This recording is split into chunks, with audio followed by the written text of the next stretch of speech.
Thank you Jesus. धन्यवाद यीशु।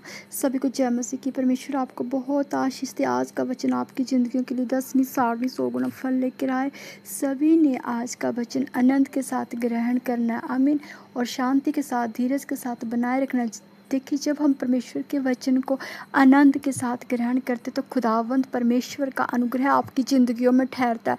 खुदा की शांति, दया, करुणा, खुदा अपनी भलाइयों को आपकी ज़िंदगी में दिखाता है। खुदा आपकी ज़िंदगी में बड़ी बड़ी महिमा को प्रकट करता है, अपने चमत्कारों को प्रकट करता है। आप सेम नहीं रहोगे, आपके काम दिखेंगे आपको। आपके काम ऐसे प्रकाश में, ऐसे प्रकाशमान होंगे कि आपके रिश्तेदार, आपके आंढ गुआंढियाँ बोलेंगे ऐसा क्या आ गया तेरे पास कि तू इतना ज़्यादा बढ़ रहा है, इतना मतलब परमेश्वर का वचन हमें, परमेश्वर ने कहा तो तुझे फुला फुला कर बढ़ाऊंगा। आमीन। तो वो आपको सबके, जब आप परमेश्वर के साथ अधीनताई में बने रहोगे, आप परमेश्वर के साथ वफादारी में बने रहोगे, उसके वचन को ग्रहण करोगे, ईमानदारी से, अधीनताई से बनाए रखोगे, तो परमेश्वर आपकी ज़िंदगियों में भी ऐसा प्रकाश बना, ऐसा जैसे प्रकाशमान बना देगा आपके कामों को, वो दिखेंगे सभी को। हालेलुया। तो आपने परमेश्वर के वचन को ग्रहण करना ताकि परमेश्वर आपकी ज़िंदगियों में बड़ी बड़ी महिमा को प्रकट करे, बड़े बड़े चमत्कारों को प्रकट करे। आमीन। तो आइए वचन में जाते हैं। सर्वशक्तिमान जीवित परमेश्वर, हम धन्यवाद करते हैं आज का वचन हमें दे के जाना, अपने बच्चों की सामर्थ्य हम पे जाहिर करना। परमेश्वर, मैं ना बोलूँ, आपका आत्मा होके सभी से बातचीत करके जाना, हमें ज्ञान बुद्धि समझ से भर के जाना। Thank you Jesus. परमेश्वर, अगवाही करना बोलने में। आमीन। Thank you Jesus. Thank you Jesus. देखिए, आज का वचन है पहला पतरस में कि अपना बोझ यहोवा पर डाल दो, उससे तुम्हारा ध्यान है। कलाम का वचन क्या बोल रहा है कि अपना बोझ यहोवा पर डाल दो। देखिए, वचन के माध्यम से परमेश्वर तो हमसे बात कर रहा है कि तो अपना बोझ, किसका बोझ? आप पर जो बोझ है, आपकी ज़िंदगियों पर जो बोझ है, आप पर अपने कामों का बोझ है, आप पर अपने बच्चों का बोझ है, आप पर अपने बिजनेस का बोझ है, किसी भी चीज़ का, आप पर अपनी बॉडियों का बोझ है, अपनी बीमारियों का बोझ है, तो परमेश्वर कहता है तू मुझ पे डाल दे, मुझे तेरा ध्यान है। देखिए, आजकल बहुत से ऐसे लोग हैं जो मसीहा में है, परमेश्वर में है, परमेश्वर के वचनों को पढ़ने वाले हैं, लेकिन वो पढ़ने वाले हैं लेकिन पूरी तरह से निपुणता से समझने वाले नहीं हैं।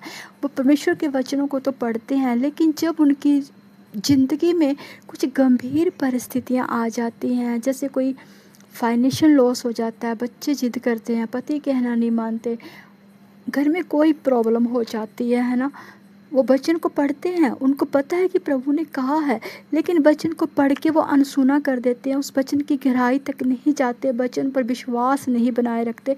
वचन को पढ़ते हैं, बस पढ़ लिया, लेकिन प्रभु बता रहा है हमें विश्वास को बनाए रखना। जब हमारा विश्वास अटूट होगा ना, तो प्रभु हमारी ज़िंदगी में बड़ी महिमा करेगा। लेकिन वो विश्वास को नहीं बनाए रखते, वो डगमगा जाते हैं, वो मुंह से गलत बोलना शुरू हो जाते हैं। अगर कोई बहन बीमार है, कोई भी बीमार है, भाई बीमार है, बहन बीमार है, अगर वो प्रभु में भी है, मसीहा में है, परमेश्वर को मानने वाले, वचनों को पढ़ने वाले, तो कोई उनसे पूछने भी आए कि हाँ बहन कैसी हो, तो बोलेगी थोड़ा सा फ़र्क पड़ा। भाई, आप जब ये बोलेंगे मुंह से थोड़ा फ़र्क पड़ा, अभी फ़र्क नहीं पड़ा, आप अगर ये बोल दोगे ना कि परमेश्वर सामर्थी है, वो चंगा कर चुका है, परमेश्वर हमारा सामर्थी है, वही चंगा करने वाला है, वही चंगा करेगा। अगर आप ऐसा भी बोल दोगे तो परमेश्वर पर आपने अपने बोझ को डाल दिया कि वो चंगा करेगा, है ना, कि आपने अपना बोझ किसी को दे दिया, वो चंगा करेगा। जैसे आप किसी पड़ोसी को बोलते हो कि आप जा रहे हो तो मेरा सामान लेके आना, आपने अपना सारी जिम्मेदारी उस पर डाल दी, तो उसको पता है कि अभी इन्होंने पैसे दे दिया, मुझे भी अपने वर्किंग में जाना है, तो अपने सामान के साथ इनका सामान लेके आना है। उसी तरह अगर आप ये बोल दोगे कि मेरा परमेश्वर सामर्थी है, वो चंगा करने वाला है, वो ही चंगा करेगा, इतना भी बोल दोगे तो आप मुंह से अच्छा इनकार कर दोगे। लेकिन जब आप ये बोलोगे थोड़ा सा फ़र्क पड़ा, थोड़ा नहीं पड़ा, तो आप मुंह से गलत इनकार करके खुद को श्रापित कर रहे हो, तो थोड़ा थोड़ा ही फ़र्क रहेगा। हालेलुया। हमें अपने मुंह से अच्छा बोलना है। अगर आप मसीह में हो तो आपको पता होना चाहिए कि मसीहा के जो लोग होते हैं उनके मुख में सामर्थ होती है, वो जो बोल देते हैं पत्थर की लकीर। परमेश्वर ने वरदान दिया है मसीह लोगों को, जो परमेश्वर को परमेश्वर के साथ चले रहते हैं। उनके मुख में परमेश्वर ने मसीह लोगों के मुख में क्या सामर्थ है, परमेश्वर की सामर्थ है, उनके शब्द आशीषित हैं। हमारे खुद के शब्द क्या आशीषित, हम जो बोल दोगे हो जाएगा। इसलिए हर इंसान को, चाहे मसीहा है चाहे अन्य जाति का, सभी इंसान को अच्छा बोलना चाहिए। अगर आपके बच्चे कोई बिगड़े हैं, कुछ गलत काम कर रहे हैं, पढ़ नहीं रहे, आलसी या फ़ोन चला रहे हैं, आप चाहे अन्य जाति के हो तब भी सुनो, चाहे मसीह में हो तब भी सुनो।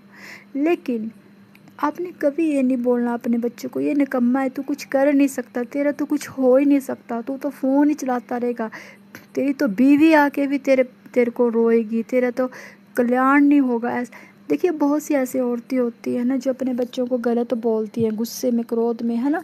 लेकिन वो बहादुरी का काम नहीं होता। आप अपने बच्चों को खुद ही अपने शब्दों से श्रापित कर रहे हो। आप उनको प्यार से समझाओ। देखिए, वो आपकी भाषा नहीं मानते हैं तो एक ऊपर की शक्ति होती है परमात्मा की, उसके आगे आप दुआएं करो, आप परमेश्वर के आगे दुआएं करो। बोलते हैं जो मनुष्य से नहीं हो सकता वो परमेश्वर से हो सकता है। जब इंसान सोचे कि मेरे लिए असंभव है ये काम, तो परमेश्वर पर छोड़ दो, क्योंकि उसने कहा अपना बोझ मुझ पे डाल दे, मुझे तेरा ध्यान है। तो बोलना मुझे कोई चिंता नहीं है। आप बेफिक्र होके बैठा करो। अगर आप मसीह में हो तो बेफिक्र होके बैठा करो, क्योंकि हमारा खुदा जो है बहुत सामर्थी है, पराक्रमी है। वो हमें बल से भरता है, अपने पराक्रम से भरता है, जोर से भरता है, हर एक चीज़ से भरता है। कोई चिंता ही नहीं है, क्योंकि इतने सारे वचन है। कलाम को खोलो, हर एक वचन वो काम करने वाला है। हर एक वचन अपना काम करके वापस लौटता है। जो भी वचन आप पढ़ोगे, जो वचन हृदय में रखोगे, वो आपकी ज़िंदगी में पूरा काम करेगा। आमीन। लेकिन जाहिर वो वचन आप कैसे बनाए रखोगे। आप चाहे 4 घंटे कलाम पढ़ो, चाहे 6 घंटे, चाहे 2 घंटे, लेकिन जब आपके अंदर विश्वास का आत्मा नहीं होगा, धीरज का आत्मा नहीं होगा, सत्य का आत्मा नहीं होगा, पवित्रताई का आत्मा नहीं होगा, सच्चाई का आत्मा नहीं होगा, तब तक वो वचन आपकी ज़िंदगी में काम नहीं कर सकते। क्योंकि परमेश्वर का वचन उसी के हृदय में रहता है जहाँ पवित्रताई है, जिसके जो पवित्रताई से जीवन व्यतीत करता है, जो सत्य सच्चाई से बोलता है, जिसके मार्ग सत्य सच्चाई से, जो किसी का बुरा नहीं करता, जिसके अंदर धीरज और विश्वास की आत्मा है, जो किसी की निंदा चुगली में नहीं है, देश भाव ईर्ष्या में नहीं है, उस इंसान के आगे फिर शैतान भी सिर झुका देता है। क्योंकि परमेश्वर क्या है, हमारा पवित्र है, तो वो पवित्र लोगों के हृदय में ही वास करेगा। उसको पवित्र स्थान चाहिए होता है हमें। और जहाँ पवित्रताई होती है वहाँ शैतान का डगमगा जाता है, शैतान का तख्ता हिलता है। वो पवित्र लोगों के आगे नहीं टिक सकता। हमें उसका कोई भी मकसद, कोई भी उसका काम, दुष्ट काम पवित्र लोगों के आगे नहीं टिक सकता। शैतान किससे डरता है? शैतान हर एक उस पवित्र लोगों से डरता है जो पवित्रताई से चलते हैं। जरूरी नहीं कि मसीह लोग ही पवित्र होते हैं, अन्य जाति वाले सारे पवित्र हैं, ऐसा नहीं है। ऐसा नहीं कि मसीह कौम ही पवित्र है, बाकी कौम पवित्र नहीं है, ऐसा कुछ नहीं है। जो लोग अपने मार्गों को सत्य सच्चाई से चलते हैं, पवित्रताई से रहते हैं, उन सभी के आगे शैतान सिर झुकाता है। हालेलुया। और हमें हमेशा अपने मुख शब्द वाणी को पवित्रताई से चलाना है, अपने शब्दों को अच्छा बोलना है, ताकि हमारी ज़िंदगी में अच्छा हो। दूसरा वचन है, यीशु ने उससे कहा तू विश्वास करेगी तो परमेश्वर की बड़ी महिमा को देखेगी। देखिए, हमारा विश्वास कैसा होना चाहिए? राई के दाने के बराबर। आमीन। तो आप पहाड़ से कहो समुद्र में जा गिर, तो वो जा गिरेगा। आपको ये विश्वास होना चाहिए मसीह लोगों की हमारा परमेश्वर महासामर्थी है। हमारा परमेश्वर महासामर्थी है, वो सब कुछ करने की सामर्थ्य रखता है। वो, उसका हाथ इतना छोटा नहीं कि वो कुछ कर नहीं सकता। आपका विश्वास ऐसे होना चाहिए जैसे दानियल का विश्वास था। दानियल को शेरों के आगे डाला था, लेकिन शेरों के आगे भी यश उसने बोला था कि मेरा दानियल ने बोला था मेरा परमेश्वर सामर्थी है, वो मुझे बचाने की महासामर्थ रखता है।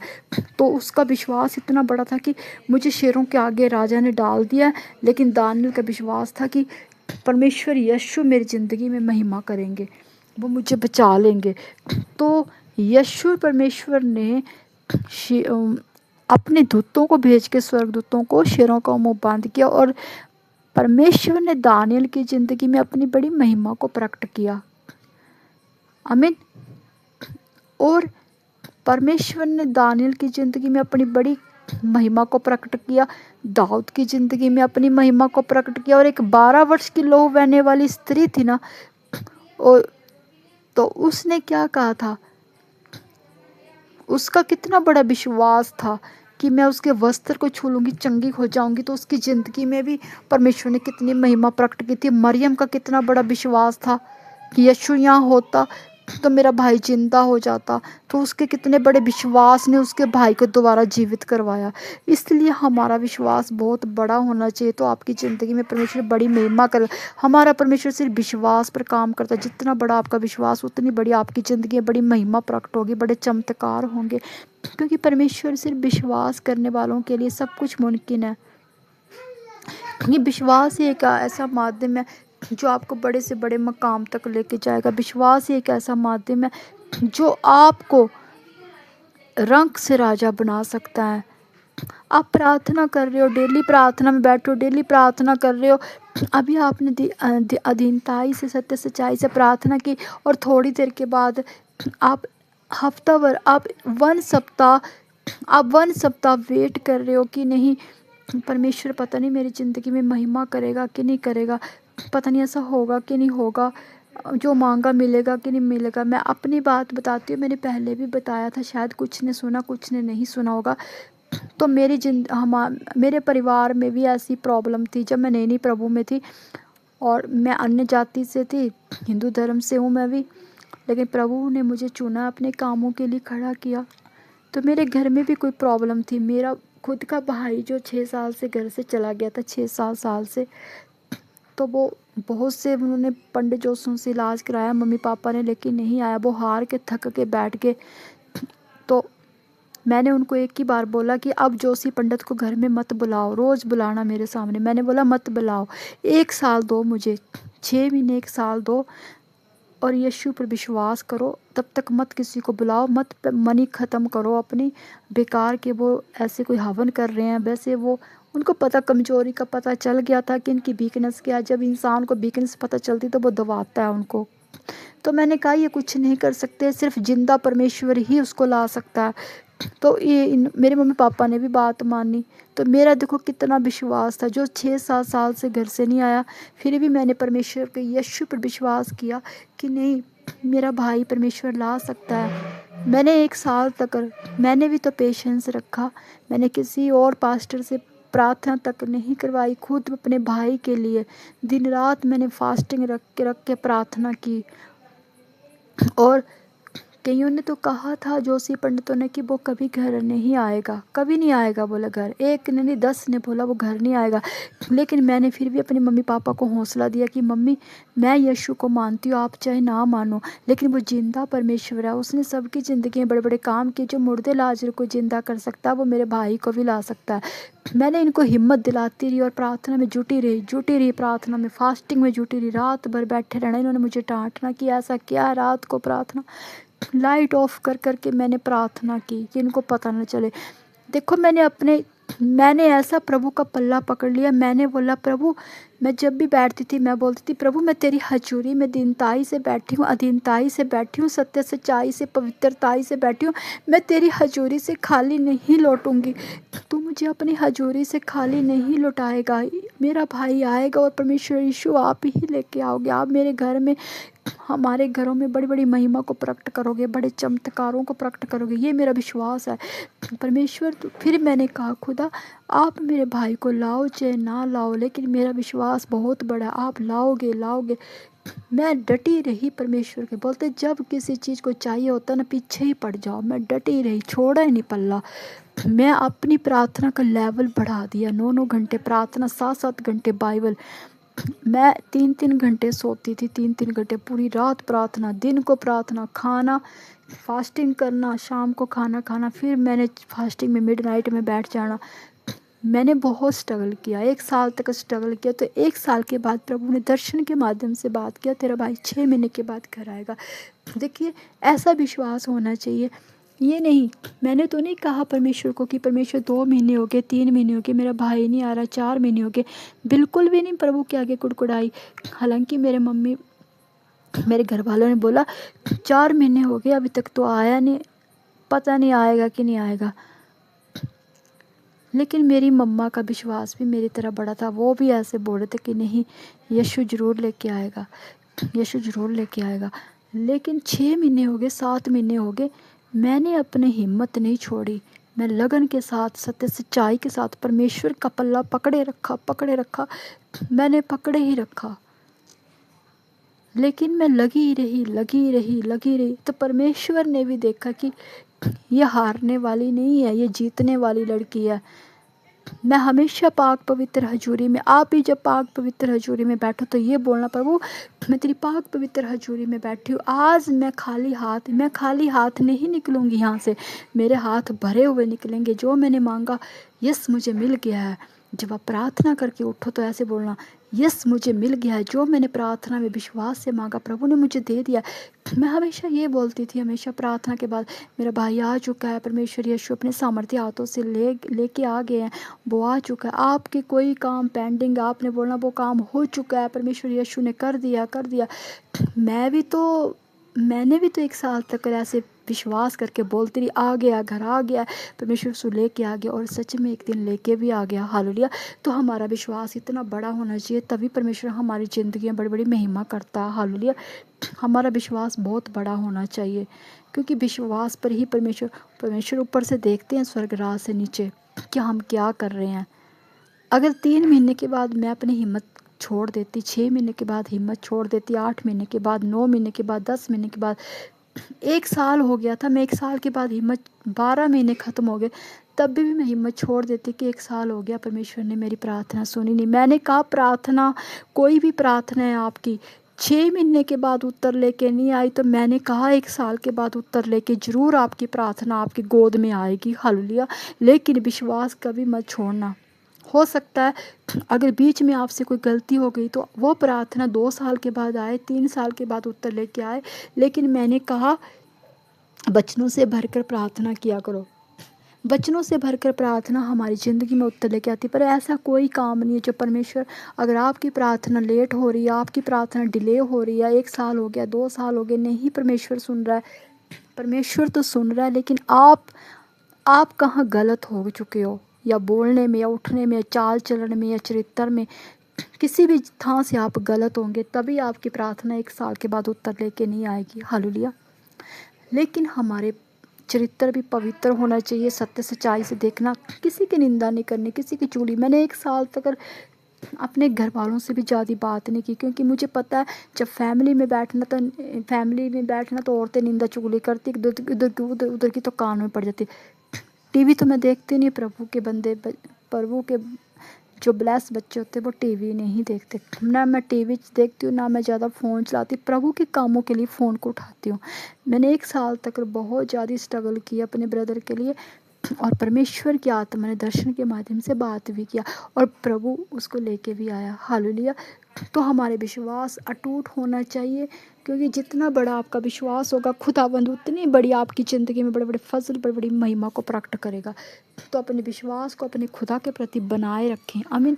आज नहीं तो कल परमेश्वर आपको देगा। और जब भी प्रार्थना करके उठे तो ये परमेश्वर को ये दिखाना होता है कि परमेश्वर है, खुदावंद मेरा विश्वास है, आप मेरे को ये दे चुके हो। आपने ऐसे बोलना है, ये नहीं कि प्रभु दे दीजिए, प्रभु दे दीजिए, प्रभु दे दीजिए, ऐसे नहीं प्रार्थना होती है। हर वक्त प्रार्थना में रोते नहीं रहना। आपके घर में आके कोई 24 घंटे रोता रहे। एक आंटी आपके घर में रोज़ आके रोना पिटना डाल दे, आप एक दिन सुनेंगे, दूसरे दिन, तीसरे दिन आप नहीं सुनेंगे कि रोती रहती है। हाँ, कुछ हद तक रोना, पर ये नहीं कि रोज़ ही रोना पिटना डाल देना पाक पवित्र हजूरी में। अरे पाक पवित्र हजूरी में